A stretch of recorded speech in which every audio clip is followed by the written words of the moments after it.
uthi mina ngingumvini namagatsha uthi lelo nalelo gatsha elihlala kimi ngamanye amazwi lo muthi usuphenduke wasimilisa kuwo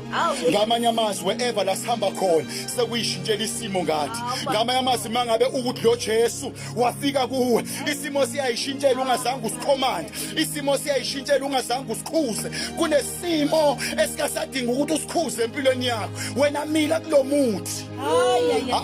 mila kulomuthi uyohlala nini emthini wehlazo ukhona umuthi ophila uJesu kuphela owahlala emthini wehlazo ukuze kusuke ihlazo le namhlanje ngizomemezela lo muthi ongashintsha isimo sakho sokuphila ngizomemezela lo muthi ongashintsha ubumuncu bakho buphenduke kube right uzathi uJesu mangaphela buphela iwayini emshadweni wasekhana kuJohn chapter 2 uthi mina ngigcinile limnandi